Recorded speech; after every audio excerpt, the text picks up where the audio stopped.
राजधानी दिल्ली के पवित्र छतरपुर मंदिर परिसर से बीते शुक्रवार यानी 7 नवंबर 2025 को सनातन हिंदू एकता पदयात्रा का शुभारंभ हो गया है। इस पदयात्रा की शुरुआत बागेश्वर धाम पीठाधीश्वर आचार्य धीरेन्द्र कृष्ण शास्त्री ने की है। ये पदयात्रा छतरपुर स्थित कात्यायनी शक्ति पीठ से आरंभ होकर वृंदावन के श्री बांके बिहारी मंदिर में संपन्न होगी। आज यानी 9 नवंबर को इस पदयात्रा का तीसरा दिन है। वहीं सनातन धर्म से जुड़ी इस पदयात्रा को लेकर सियासत भी गर्म हो गई है। इस पर ऑल इंडिया इमाम एसोसिएशन के अध्यक्ष ने तीखी बयानबाजी की है। ऐसे में पूरा मामला क्या है, चलिए उसे विस्तार से समझने की कोशिश करते हैं। दरअसल पिछले साल यानी 2024 में बागेश्वर धाम की ओर से ओरछा से 160 किलोमीटर लंबी हिंदू एकता यात्रा निकाली गई थी, जो सफल रही। इसमें हजारों लोग शामिल हुए थे। इस बार भी धीरेन्द्र कृष्ण शास्त्री की 2.0 पदयात्रा में करीब 50,000 लोगों के शामिल होने की संभावना जताई गई है। इस पदयात्रा का उद्देश्य धर्म, संस्कृति और एकता का संदेश जन जन तक पहुंचाना है। ये यात्रा 7 नवंबर से 14 नवंबर तक चलेगी। धीरेन्द्र शास्त्री की ये पदयात्रा दिल्ली से वृंदावन तक लगभग 170 किलोमीटर की दूरी तय करेगी। वहीं इस धार्मिक यात्रा में श्रद्धालु बढ़ चढ़कर हिस्सा ले रहे हैं। ऐसे में इस पदयात्रा को लेकर धीरेन्द्र कृष्ण शास्त्री ने मीडिया के कैमरों के सामने क्या कहा, चलिए उसे भी सुन लेते हैं। प्रारंभ हुई, 7 शपथ लेकर प्रारंभ हुई। सामाजिक समरसता और हिंदू एकता के लिए यह पदयात्रा है। देश में हिंदू एक हो रहा, सड़कों पर आ रहा। निश्चित रूप से भारत हिंदू राष्ट्र होकर के रहेगा। जब तक भारत हिंदू राष्ट्र नहीं होगा, हम तब तक चलते रहेंगे, पैदल चलते रहेंगे, रुकेंगे तब जब भारत हिंदू राष्ट्र हो जाए। ये सब बागेश्वर धाम के पागल हैं। हम नेता नहीं है कि ये जनता है। ये सब हमारे परिवार के सदस्य हैं। किसी पार्टी के सपोर्ट के लिए या किसी के विरोध के लिए पदयात्रा नहीं है। हिंदुओं की एकता के लिए, बांके बिहारी के मिलन के लिए पदयात्रा है। जो हिंदू जात पात छुआछूत में बटा है, उसको वहां से ऊपर उठाकर हिंदू एकता के लिए उनको प्रबल करना। धीरेन्द्र कृष्ण शास्त्री ने 2.0 पदयात्रा पर कहा कि यह मुसलमानों या किसी अन्य धर्म के खिलाफ नहीं निकाली जा रही है, बल्कि ये केवल हिंदुओं को जगाने के लिए की जा रही है। वहीं ऑल इंडिया इमाम एसोसिएशन के अध्यक्ष मौलाना साजिद रशीदी ने तीखा बयान देते हुए कहा कि ये यात्राएं सिर्फ सोशल मीडिया पर चमकने के लिए निकाली जाती हैं। उन्होंने इस यात्रा को राजनीतिक बताते हुए कहा कि अगर ऐसा ही चलता रहा तो मुसलमान भी यात्रा निकालेंगे।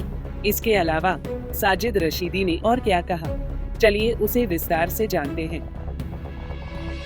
वे लोग हिंदू राष्ट्र की बात करते हैं।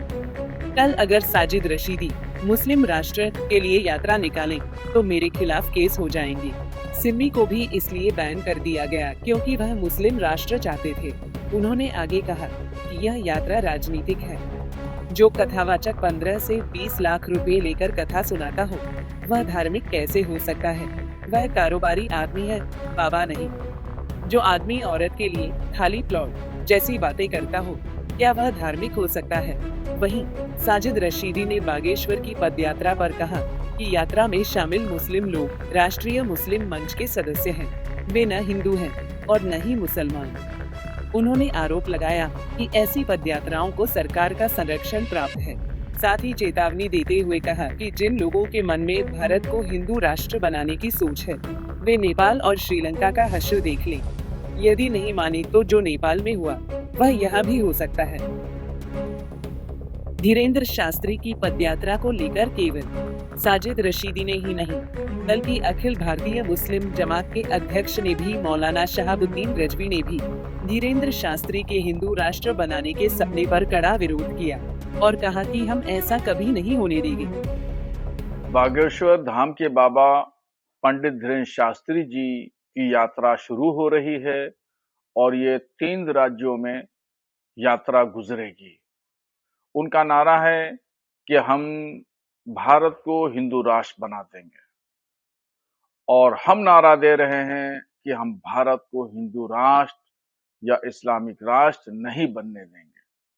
धीरेन्द्र शास्त्री जी 3 राज्यों नहीं बल्कि 30 राज्यों की यात्राएं निकालें, फिर भी भारत हिंदू राष्ट्र नहीं बन सकता है। उनका ख्वाब पूरा नहीं होगा, उनका ख्वाब चुकनाचूर होगा और कोई भी भारतीय नहीं चाहता भारत हिंदू राष्ट्र बने। भारत की जो खूबसूरती है वो जमहूरियत में है, और जमहूरी मुल्क पहले भी था और आज भी है और भविष्य में हजारों साल तक भी ये जमहूरी मुल्क रहेगा। बहरहाल अब सवाल ये उठता है कि क्या ये यात्रा आस्था का प्रतीक है या सियासत का नया मंच? क्योंकि एक तरफ भक्त इसे सनातन धर्म का जागरण कह रहे हैं, तो दूसरी तरफ विरोधी इसे राजनीतिक रणनीति बता रहे हैं। खैर जो भी हो, धर्म और राजनीति के इस चौराहे पर निकली हिंदू एकता पदयात्रा ने एक बार फिर पूरे देश को सोचने पर मजबूर कर दिया है। क्या धर्म की राह पर एकता मिलेगी या फिर ये यात्रा सियासत की दिशा में मुड़ जाएगी? Bureau report, Punjab Kesari TV. हमसे जुड़े रहने के लिए हमारे YouTube चैनल को सब्सक्राइब करें और नई वीडियो की नोटिफिकेशन के लिए बेल आइकॉन को दबाएं